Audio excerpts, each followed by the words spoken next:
Hello friends, welcome back to my garden. We are in front of the Ruth Stout bed and today's planting potato day.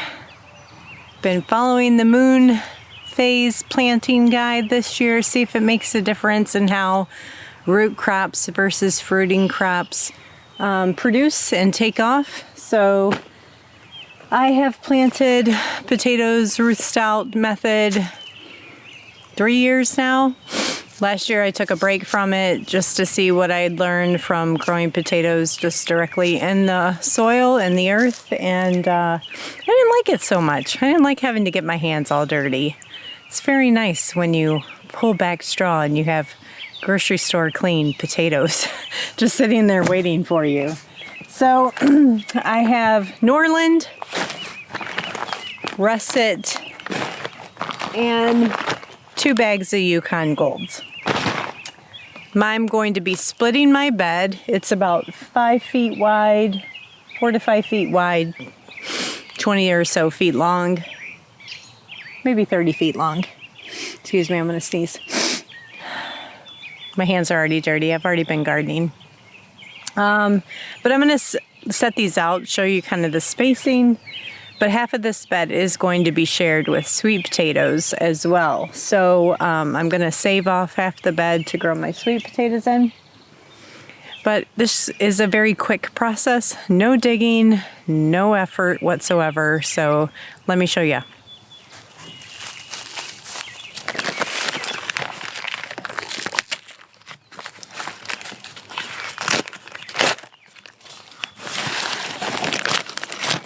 They are ready to go in the ground. I do not chip potatoes. That's just a step I don't really care to do. I just plant them as they come. So we're just gonna go about 1 foot apart.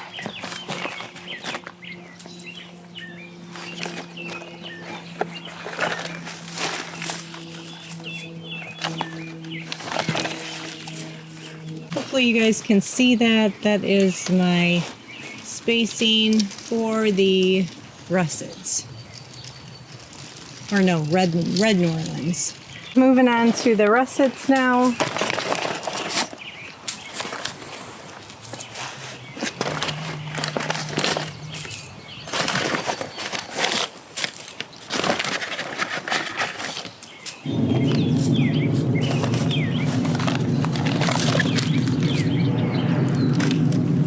So I put this straw on my garden probably the end of February, and then I don't know if you guys can see in here, I did like a light sprinkling of some barn clean out that I had extra left over just to add some nourishment, some nitrogen and sources. And when I put this on, it's quite thick, so all I do is dig a hole all the way to the bottom. So here's the soil. Now this, isn't that gorgeous, guys? This ground here has never been anything other than a Ruth Stout bed for the last 4 years. And look at the beautiful soil it makes.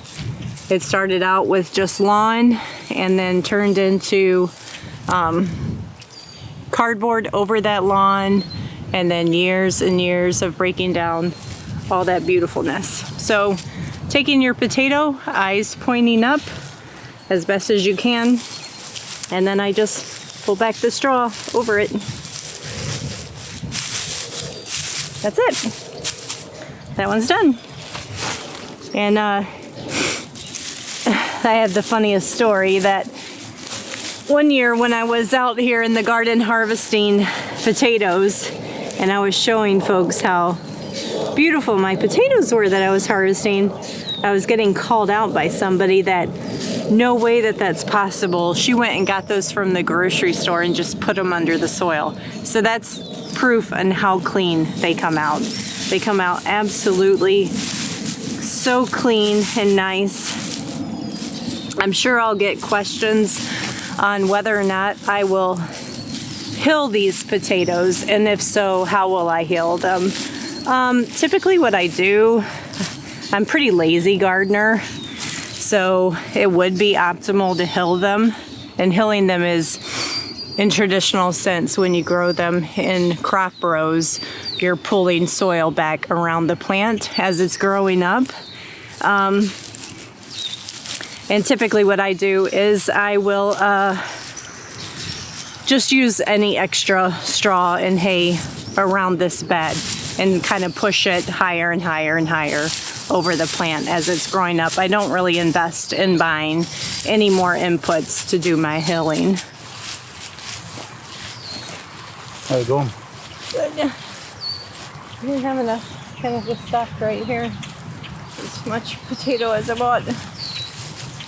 Them 4 bags went that far? Well, or only that far. Yeah. More room for sweet potatoes. I know, that's what it said.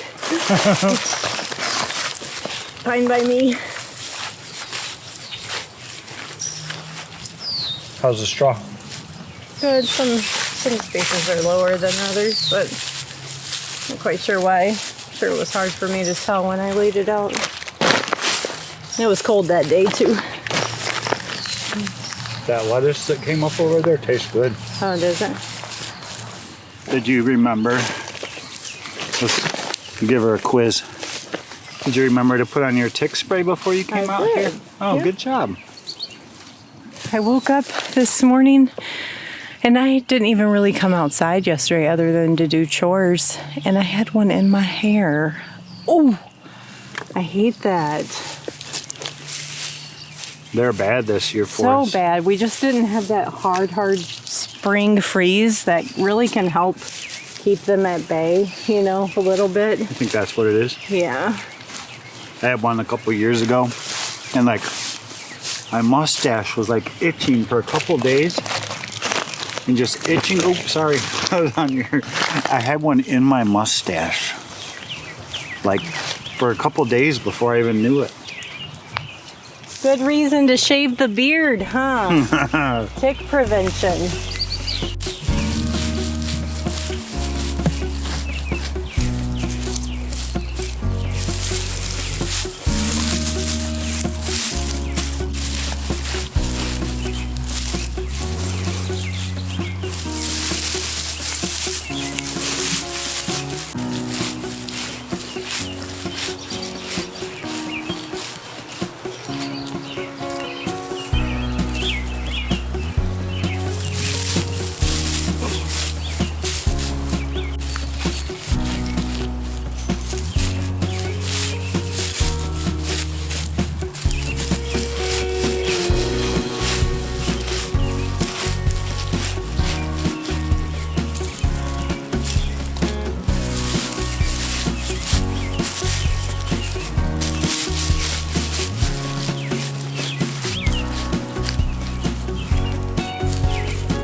What's Rebecca Rhodes calling that? The farm manicure?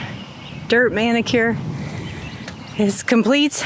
All the potatoes are planted, and now we just sit and wait till they start growing, and we can harvest probably late July, August time frame. Probably August.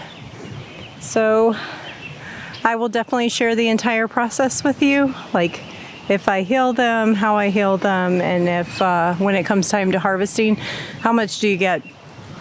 You may not get as big of a yield as you would traditional crop raising potatoes, but we're not going for a massive yield here. We go for you know, enough for Todd and I, and plenty to give away to the kids. So I think my next job out here is to get this fence stapled up around me. If you guys missed our fence build project, we just posted that video today. So hopefully you got a chance to catch that. A lot of work, but I'm really, really happy with it. I gained a ton of vertical growing space, so that makes me happy. Thanks guys for coming along in the garden today. All kinds of things coming due for planting. Hardening off the tomatoes already. They should be going in the ground next week. We need to condition our straw bales still. I've just been holding off because it's been like really rainy and I can't measure like how much water the straw bales are getting. And being my first time, I just want to do my best chance at it. Straw bale conditioning. Oh, and I got my beneficial nematodes in the mail, so I need to get those sprayed out over the garden. Lots of fun stuff this year. So thanks again, and happy growing where you are. Bye guys.